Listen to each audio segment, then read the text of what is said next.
Yes students, आज हम पढ़ने वाले हैं गॉस की तीसरी एप्लीकेशन। जो एप्लीकेशन यूज़ में आएगी हमें यहाँ पे इलेक्ट्रिक फील्ड इंटेंसिटी को निकालने के लिए, और हम यूज़ करेंगे यहाँ पे कंडक्टिंग स्फेरिकल शेल।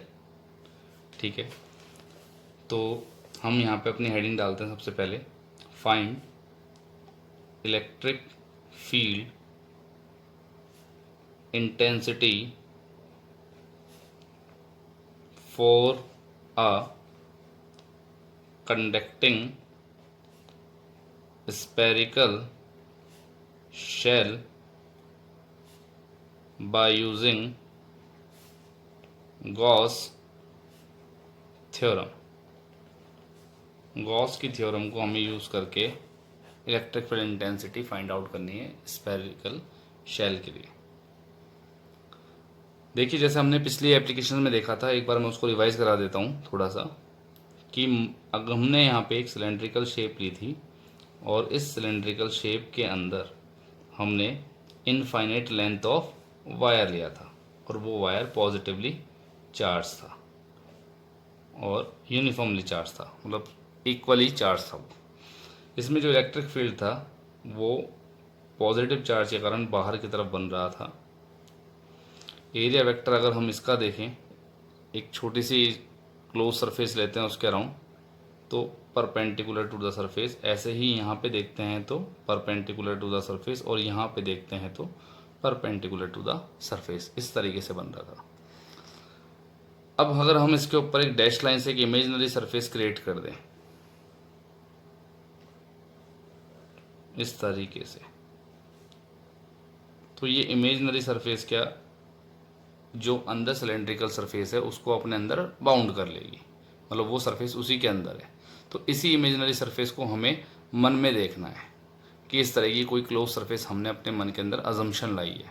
इसी एनक्लोज सरफेस को जो हमने डैश लाइन से रिप्रेजेंट करी है, इसी सरफेस को गॉस ने नाम दिया था गॉसियन सरफेस। यानी एक इमेजिनरी सरफेस के अंदर, एनक्लोज सरफेस के अंदर, हम किसी भी हमारे मटेरियल को लेके आते हैं और उसके ऊपर अगर हम electric field intensity find out करना चाहते हैं, तो वो एनक्लोज सरफेस एक इमेजिनरी सरफेस होती है जिसको हम यहाँ पे ले रहे हैं। तो अब हम आते हैं अपने टॉपिक पे। मैंने यहाँ पे एक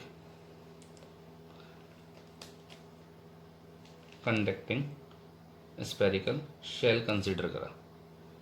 ये ओ पॉइंट यहाँ से यहाँ तक पॉइंट कोई अजम करा ए, ये डिस्टेंस हो गई कैपिटल आर जो इसकी रेडियस हुई।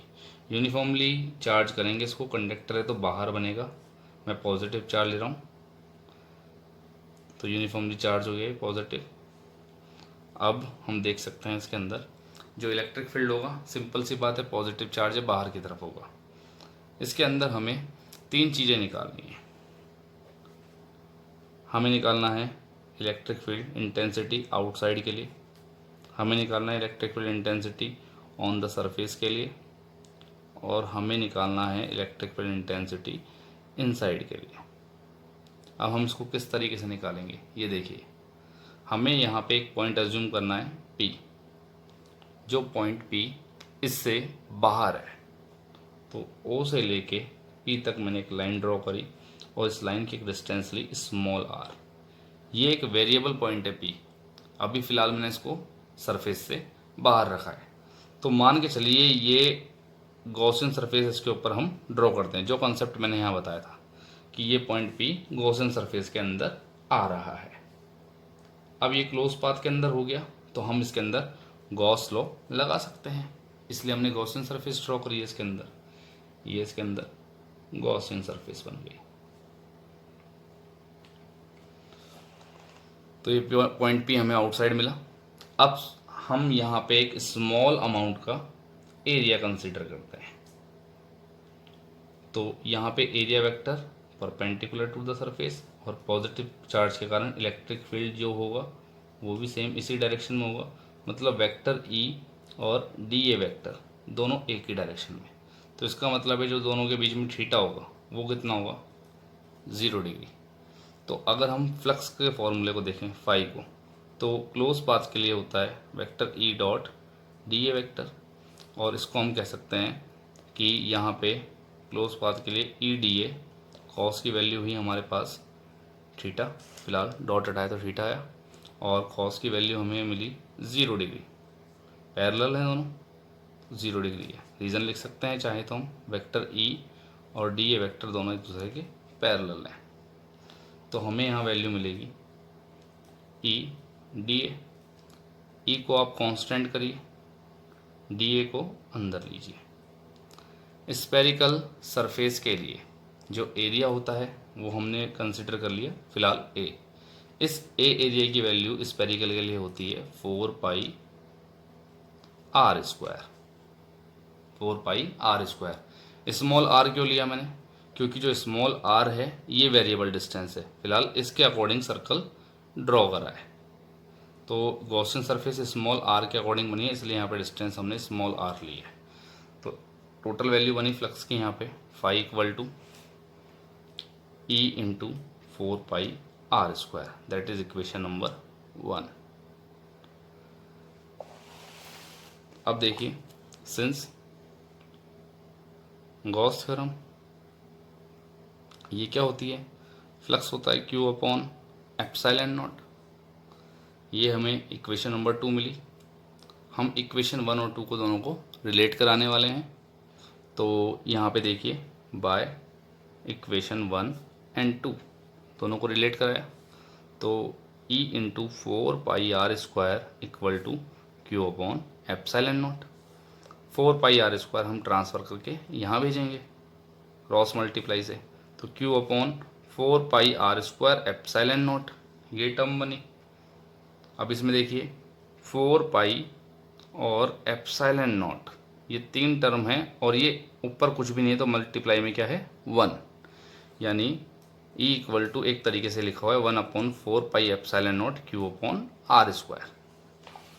और 1/4 पाई एप्सिलॉन नॉट को हम क्या लिख सकते हैं K, तो K cube upon r square. तो ये इलेक्ट्रिक फील्ड इंटेंसिटी मिली हमें आउटसाइड के लिए, जब पॉइंट P आउटसाइड है। ये हमारे पास फर्स्ट केस जो था वो सॉल्व हो गया आउटसाइड के लिए। सेकंड, ऑन द सरफेस की बात करते हैं। अब यही डायग्राम है स्पेरिकल सरफेस का, ये पॉइंट O, ये पॉइंट A, डिस्टेंस R। अब जो गॉसियन सरफेस है वो इसी की सरफेस के ऊपर इस तरीके से हम ड्रॉ कर लेंगे। मैं ब्लू पेन यूज़ कर रहा हूँ, आप डिफरेंट पेन यूज़ कर सकते हैं इसके ऊपर सरफेस दिखाने के लिए। ब्लैक पेन भी ले सकते हैं डैश लाइन से दिखाने के लिए। और यहाँ पे कहीं वो पॉइंट हमने P ला दिया, और आपको मालूम है O से P की डिस्टेंस क्या चल रही है R। P एक वेरिएबल पॉइंट है, अब आपने उसको सरफेस पे ले आए, सरफेस पे ले आए। आपको मालूम है पॉजिटिवली चार्ज था यूनिफॉर्मली, इस तरीके से।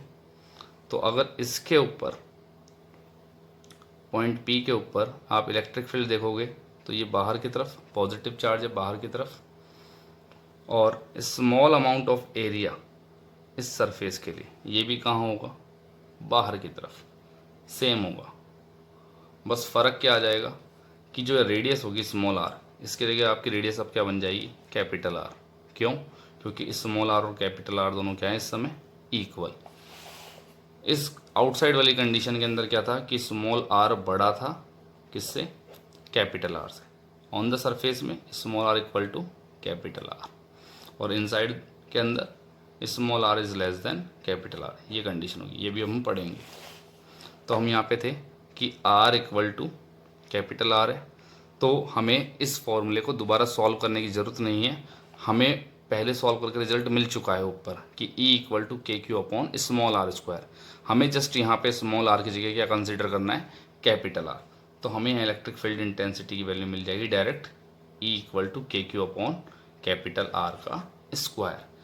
अगर आप दोबारा सॉल्व करना चाहते हैं तो आपको यही अप्रोच लगानी पड़ेगी पूरी, लेकिन आपको यहाँ पे एरिया के अंदर 4 पाई स्मॉल r स्क्वायर की जगह कैपिटल R स्क्वायर लेना होगा। तो फाई की वैल्यू बन जाएगी E into 4 pi capital R square, और उसको फिर गॉस थ्योरम से दोबारा इक्वल कराना होगा। तो आपके पास E की वैल्यू सिंप्लीफाई होने के बाद के Q upon capital R square आएगी। दोबारा से वही अप्रोच सेम करके पर मैंने पूरा ये सॉल्व कर दिया, तो इसी मेथड को दोबारा रिपीट करने की ज़रूरत नहीं है क्योंकि ये एक ही अप्रोच के अंदर चल रहा है, तो इसलिए मैं इसको डायरेक्ट लिख रहा हूँ। बात करते हैं तीसरे की, इनसाइड सरफेस के लिए। तो अब आपके पास यही स्फेरिकल शेल है और ये पॉइंट हो गया O, ये डिस्टेंस हो गई इसकी A पॉइंट तक के लिए कैपिटल R। अब ये पॉइंट P कहीं अंदर आ गया, तो अंदर आ गया तो गॉसियन सरफेस हम अंदर की तरफ ड्रॉ करेंगे इस तरीके से। अब ये क्लोज पाथ सरफेस अंदर की तरफ आ गई है और चार्ज कहाँ है, कंडक्टिंग सरफेस पे बाहर की तरफ। अब गॉस थ्योरम वहाँ अप्लाई होती है जहाँ पे अपन किसी भी क्लोज पाथ के अंदर चार्ज को लेते हैं। तो मुझे ये बताइए कि जो चार्ज है वो बाहर की तरफ है या अंदर की तरफ है। मे भी सारा चार्ज बाहर ही है जैसा दिख रहा है हमें, अंदर कोई भी चार्ज नहीं है, तो अंदर Q की वैल्यू क्या है, 0। चार्ज अंदर है ही नहीं, कंडक्टिंग सरफेस है, सारा चार्ज बाहर है। अगर नॉन कंडक्टिंग सरफेस होती तो हम सारा चार्ज अंदर दिखा सकते थे, लेकिन ये तो कंडक्टिंग सरफेस है, तो सारा चार्ज बाहर सरफेस पे डिस्ट्रीब्यूट हो गया यूनिफॉर्मली, और अंदर चार्ज कितना है, 0। तो यहाँ पे जो इलेक्ट्रिक फील्ड की वैल्यू होगी सिंपली उसे हम क्या कह सकते हैं, E=0, यानी inside the surface for a conducting spherical shell electric field intensity will be 0। अब हम इसका कैरेक्टरिस्टिक ड्रॉ करें, तो हम इसका कैरेक्टरिस्टिक ड्रॉ कर सकते हैं तीनों केस के लिए इस तरीके से। आप यहाँ पे E ले लीजिए, यहाँ पे आप वेरिएबल ले रहे हैं R, तो R के रेस्पेक्ट में बात करिए। सबसे पहले देखिए, जब हम बात कर रहे हैं किसकी, इनसाइड की, इनसाइड वाली कंडीशन के अंदर क्या है, स्मॉल r बहुत छोटा है किससे, कैपिटल R से। मैंने पहले बताया था ये रहा। तो इस कंडीशन में हमें जो वैल्यू मिल रही है वो मिल रही है 0, तो यहाँ पे इलेक्ट्रिक फील्ड आएगा 0, यानी इस कंडीशन के लिए E=0, यहीं तक ले लीजिए कहीं। अब इसके बाद हम बात करते हैं जब हम लेते हैं on the surface. On the surface मतलब R=R, तो उस कंडीशन में आपको वैल्यू मिलती है E=KQ/R², मतलब E प्रोपोर्शनल 1/R²। ठीक है, तो यहाँ से कोई सिस्टम चेंज होगा, तो हम यहाँ एक लाइन ड्रॉ कर देते हैं। अब आगे के लिए देखते हैं, यहाँ कहीं के लिए, और ये हो जाएगा आउटसाइड।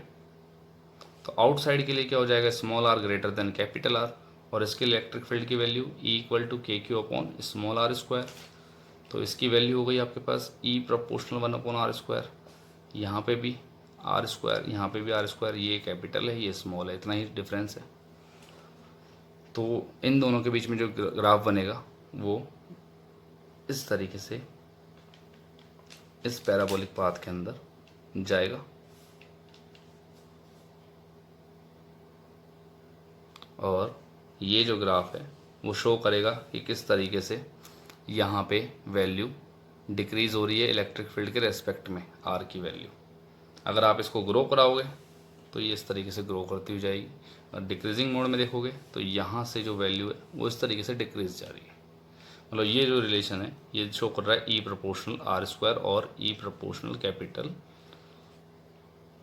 1/R², दोनों को ही शो कर रहा है। एक चीज़ और है, अगर हम नॉर्मली किसी ग्राफ को बनाते हैं, जैसे लिखा हुआ है E∝ 1/R, मैं इसको दो तरीके से बना सकता हूँ। एक तो रेक्टेंगल हाइपरबोला, ये इस तरीके से ऐसे बनता है, यहाँ पे E ले लिया और यहाँ पे R ले लिया, तो E और R के बीच में हुआ। और अगर इसी ग्राफ को मैं E और 1/R के बीच में बनाऊँगा तो ये डायरेक्टली प्रोपोर्शनल है इससे, 1/R के बीच में बनाऊँगा तो ये ग्राफ स्ट्रेट लाइन जाएगा। ये कुछ क्रिटिकल पॉइंट्स होते हैं जिनको हमें देखना होता है। Thank you.